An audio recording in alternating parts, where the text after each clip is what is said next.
வணக்கம் மக்களே, வாங்க இப்போ நம்ம என்ன செய்ய போகிறோம்னா வாழைப்பூ கூட்டு தான் செய்ய போகிறோம். வாழைப்பூ முருங்கைக்கீரையை வச்சு ஒரு கூட்டு செய்வாங்க.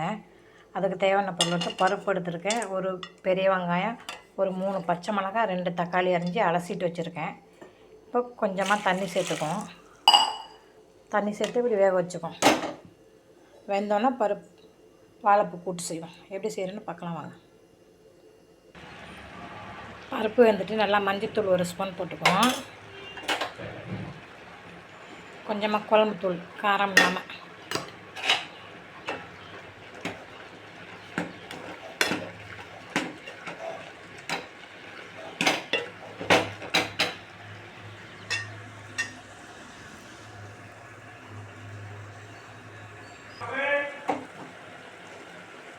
இப்போ வாழைப்பூலி வச்சுக்கோம்.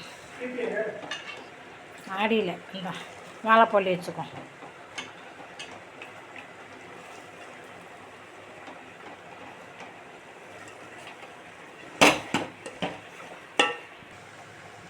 உப்பு சேர்த்துக்குவோம் தேவையானது. இப்போ அது கூட முருங்கைக்கீரையும் அது சேர்த்துக்குவோம்.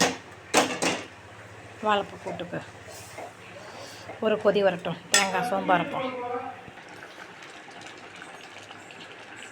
கொஞ்சமாக தேங்காய் சோம்பு அரைச்சிருக்கோம், அதை சேர்த்துக்கோம்.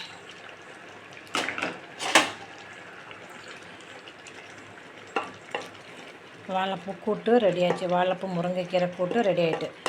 இந்த வயிறு புண்ணுக்கெல்லாம் ரொம்ப நல்லாயிருக்கும். இது மாதிரி குடல் புண்ணு இருந்தால் அது மாதிரி சீக்கிரம் ஆறிடும் பாருங்கள்.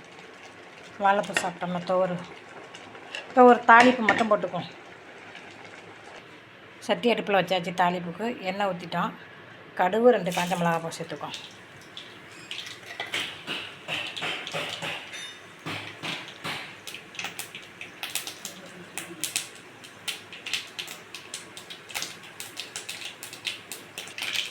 கடுகு வச்சு சின்ன வெங்காயம் சேர்த்துக்கோம்.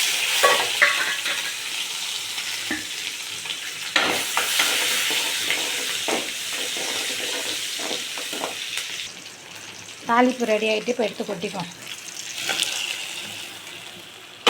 சூப்பரான வாழைப்பூ முருங்கைக்கீரை கூட்டு ரெடி. பாருங்கள், அருமையாக இருக்கும். வயிறு புண்ணுக்கு அருமையான மருந்து இதுதான். இந்த வீடியோ பிடிச்சிருந்தால் லைக் பண்ணுங்கள், மறக்காமல் சப்ஸ்கிரைப் பண்ணுங்கள்.